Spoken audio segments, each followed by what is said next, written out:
economía dominicana en el año 2021 posiblemente termine siendo la economía de mayor crecimiento económico de toda la región, superando a Chile y a Perú.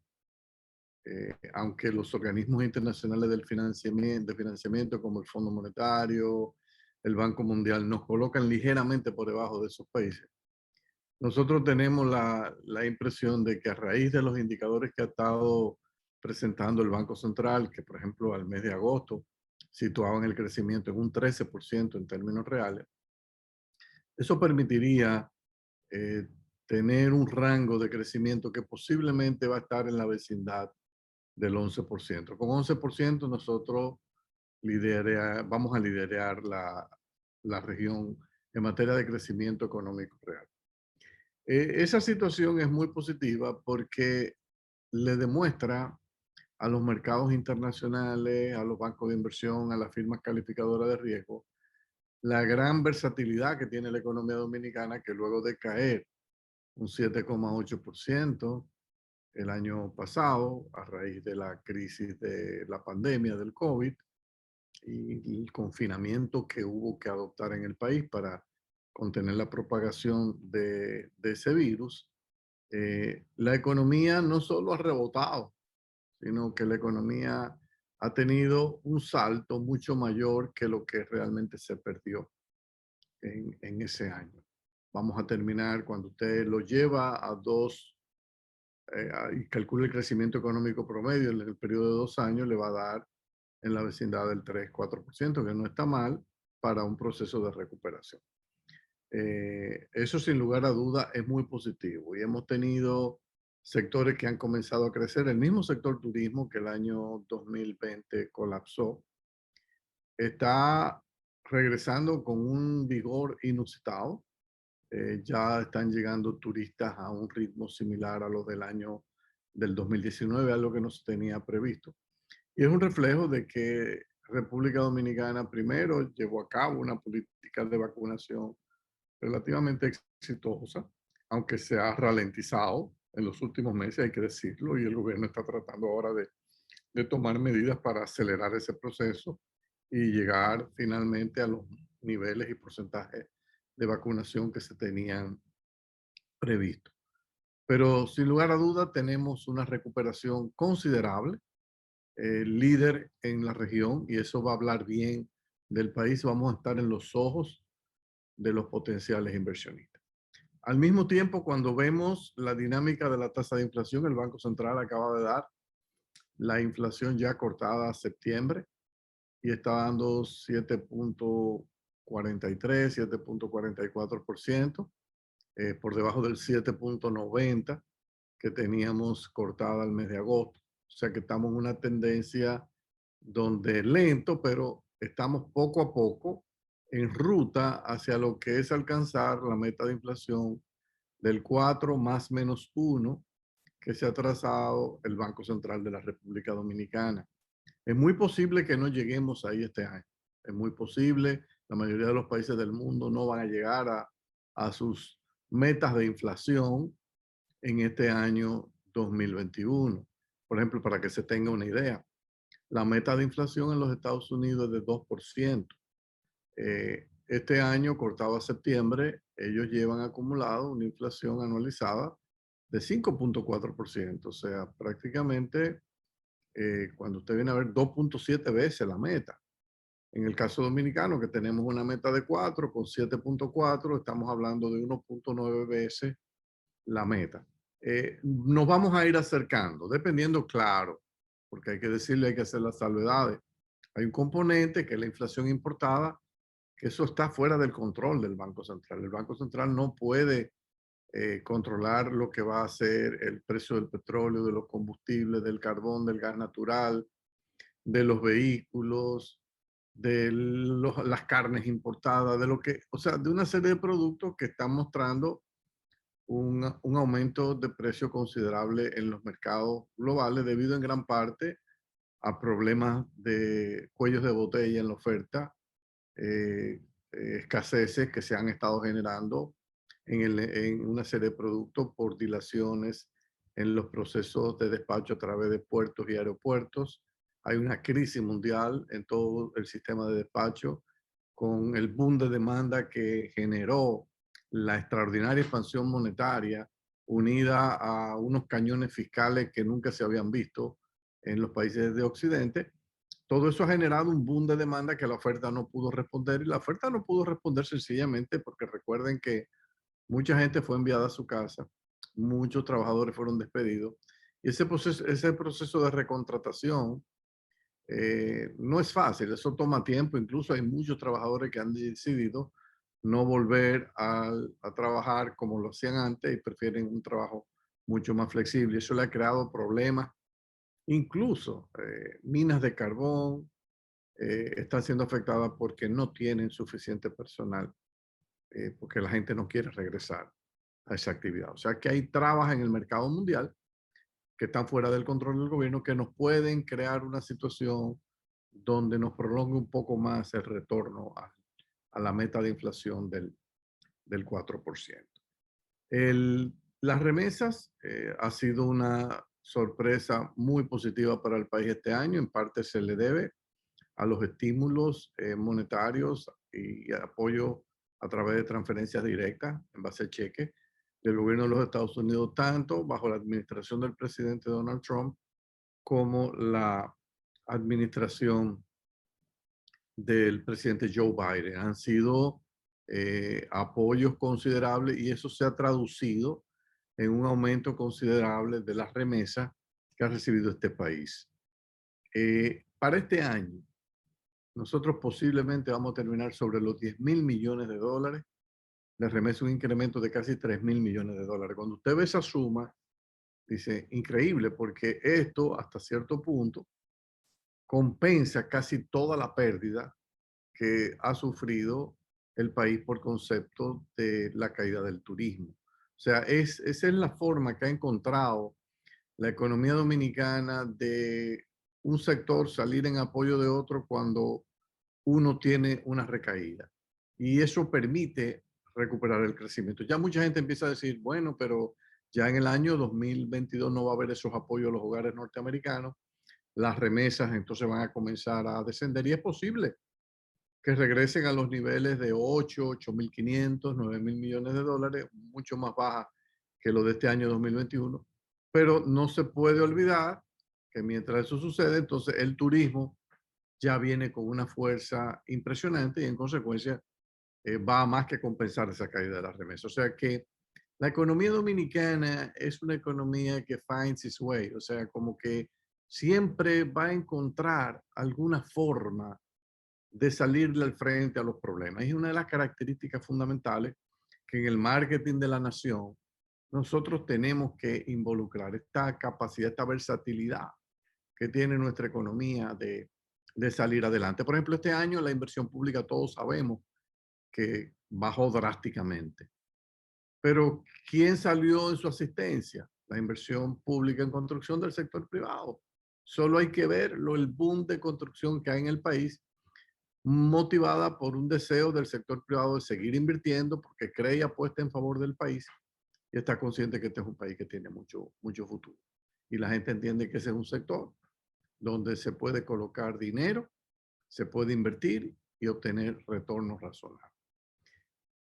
La parte quizás que la gente menos ha observado, y es quizás la más importante para hacer el marketing del país en las próximas semanas y meses, es el extraordinario cambio que se ha producido en los balances de las cuentas fiscales.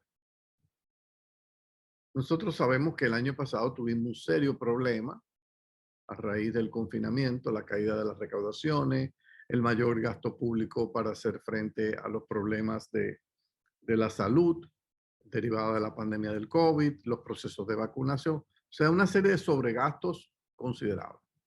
Y terminamos con un déficit fiscal, solamente gobierno central, de 7,8% del PIB, o sea, un déficit considerable.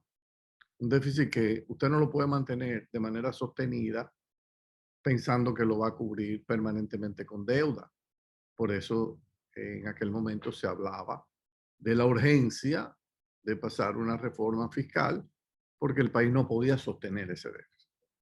Bueno, este año han pasado ya 8 meses desde que se tienen ya los registros acumulados de la cuenta fiscal. Y lo primero que uno observa es un fuerte aumento de las recaudaciones del gobierno.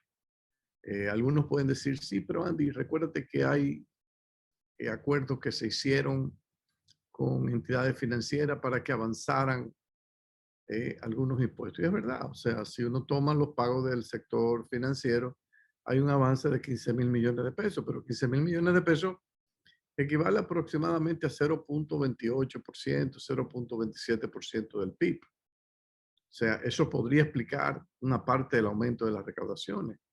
Pero cuando usted ve las recaudaciones y la mide, por ejemplo, con una variable que uno la puede medir bien y tiene información mensual, porque la DGI la publica, que es el total de las ventas que declaran las empresas en República Dominicana, usted va a ver que, por ejemplo, en el año 2021, enero-agosto, las recaudaciones representaron 14.3% del total de las ventas de las empresas.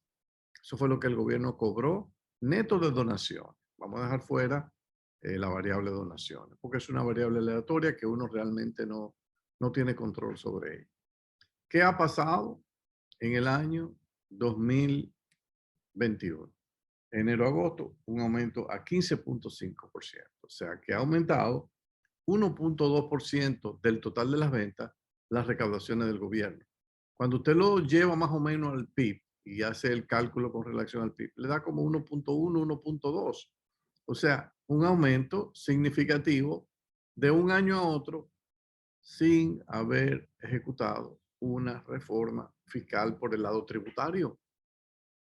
O sea, cuando usted tiene ese 1.2, 1.3, ese 1.2 le quita lo que son los impuestos adelantados, le da como un neto de incremento en la recaudación cercano al 1% del PIB. Un 1% del PIB es muy bueno.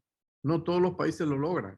Y mucho menos en un año donde la actividad económica vuela, brinca, y uno sabe que siempre hay una elasticidad, un rezago en la reacción que tienen las recaudaciones para aumentar al mismo ritmo. Pero este año se ha producido un fenómeno interesante y es que las recaudaciones en términos nominales han crecido más rápido que la actividad económica en términos nominales. Y eso ha contribuido a lo que vamos a explicar en unos minutos, que ha sido la mejora sin precedentes en el balance en las cuentas fiscales de este año. Hay otro elemento que uno no puede dejar de mencionar. El gasto corriente, es verdad que es significativo, sigue siendo alto. El gobierno ha tratado, a través de eliminación de instituciones, recortar gastos, reingeniería del gasto, racionalización del gasto, de mantenerlo lo más controlado posible. Mientras esto sucede, hay otro gasto, que es el gasto de inversión, que ha bajado de manera significativa. Nosotros sabemos, somos los primeros que hemos llamado la atención en el sentido de que eso no es algo que se puede vender como positivo, no es algo que se puede vender como una política en el ámbito de reforma fiscal permanente, porque obviamente que bajar de 3.1% del PIB en inversión pública enero-agosto del 2020 a 1.2% en el mismo periodo en el 2021, manda una señal de que ha habido un cambio de política de parte del gobierno en cuanto a cómo ejecutar la inversión pública. El gobierno ha reiterado que va a priorizar la transparencia y el control a la inversión pública, en la ejecución de la inversión pública frente a cualquier otro tipo de prioridad debido a urgencia, desaceleración económica. El presidente Abinader insiste en que no, vamos a priorizar esto, aunque yo tenga que ir más lento. En la ejecución de la inversión pública, pensamos que el cambio de política que queremos mandar, las señales que en lo adelante esto va a tener que cumplir rigurosamente con los protocolos que establecen la legislación y el marco institucional del país, como la ley 340, la ley de alianza público-privada. Eso tiene un costo para la economía. Yo creo que el gobierno está consciente que mientras menos gasta en inversión pública, está hasta cierto punto hipotecando o comprometiendo parcialmente las posibilidades de crecimiento económico futuro del país. Creo que el gobierno lo sabe. Pero ellos entienden que este es un precio que hay que pagar en el corto plazo, hasta que las cosas se normalicen y tengamos canales abiertos para que la inversión pública pueda ser ejecutada con mucho mayor velocidad sin violentar los cánones y protocolos que establece nuestro marco institucional. Esa es una decisión que uno tiene que respetar del gobierno, porque ese es el gobierno que eligió el pueblo dominicano, ese es su criterio y frente a eso, ellos tienen el mandato y la decisión de cómo hacerlo.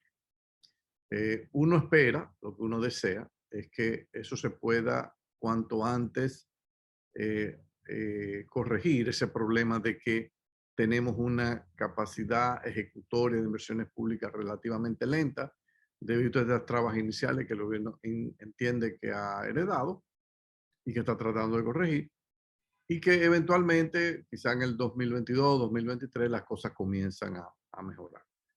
Para que se tenga una idea, a agosto el total de inversión pública, el gasto de capital era unos 39.000 millones de pesos. Eso apunta a que podemos terminar el año con 55.000, 59.000 millones de pesos. Cuando usted lo contrasta con lo que estaba presupuestado, que eran más de 120.000 millones, usted se da cuenta que hay una ejecución equivalente solamente al 50%. Esa es la parte que usted puede decir que es como negativa, que habría que chequear en el futuro. Sin embargo, hay un resultado derivado de eso que de cara a los mercados globales de capital y a las calificadoras de riesgo es muy positivo. Y es que de un 7,5% de déficit fiscal que tuvimos en enero-agosto del año 2020, hemos pasado en enero-agosto del año 2021 a solo 0,2% del PIB. Yo le puedo asegurar que no hay ningún otro país en la América Latina que este año haya logrado reducir su déficit en la finanza pública a un ritmo tan acelerado como lo ha logrado el gobierno dominicano. 0,2% del PIB. Nos quedan por ejecutar los meses de septiembre, octubre, noviembre, diciembre. O sea, 0,2% en los primeros 8 meses con relación a un rolling PIB, pues un PIB que se va moviendo, pero que corresponde solo a 8 meses. Eso nos permite a nosotros proyectar que asumiendo que el déficit se acelera un poco en el último trimestre del año, último cuatrimestre del año, eso hace prever que podemos terminar con un déficit fiscal. No estoy hablando del Banco Central ni del resto del sector público no financiero. Estoy hablando solamente del gobierno central. Podríamos terminar en la vecindad de 1,1, 1,2% del PIB. Esto realmente sería un gran logro porque bajar de 7,8 el año que viene a 1,1, 1,2 es un cambio dramático en la métrica. Alguien podría decir, Andy, pero eso es permanente. ¿Tú crees que? Bueno, yo te diría que no es permanente porque tú le tendrías que sumar eventualmente posiblemente 2 puntos más correspondiente al déficit en inversión pública. Cuando a 1,1 o 1,2 usted le suma 2, le va a dar un déficit fiscal entre 3 y 3,2% del PIB. Pero no está mal. O sea, que aún corrigiendo por ese faltante de inversión pública, bajar de 7,8 a 3,2 es algo positivo de cara a las firmas de calificación de riesgo. En parte eso se ha debido a la mejora en la recaudación y los ajustes que se han hecho en ciertas partidas del gasto corriente, con racionalización, con reingeniería y medidas de ahorro. Entonces, eso crea un panorama muy positivo porque cuando las firmas calificadoras de riesgo comiencen a alimentar sus modelos con toda esta data, se van a encontrar con una situación interesante en el caso de República Dominicana y es que a pesar de no haber hecho la reforma fiscal en el año 21, lo cual era imposible de hacer en medio de un proceso de recuperación. La República Dominicana no se ha deteriorado, todo lo contrario, ha mejorado dramáticamente, sus cuentas externas están relativamente bien financiadas con los influjos de inversión extranjera. Las exportaciones han estado subiendo, las de zona franca un 25%, las tradicionales también han estado subiendo, el turismo se ha estado recuperando a un ritmo impresionante, las remesas han llenado el hueco, la inversión extranjera sigue fluyendo. Entonces, hay toda una situación que presenta un panorama económico para el país muy positivo. Voy a continuar con el tema en el próximo segmento para agregar a estos indicadores, así macro generales, un aspecto fundamental que nos diferencia del resto de los países de la región y que entendemos que en el marco del marketing de la nación dominicana debe ser incorporado e intensificado con mucho vigor. Volvemos a un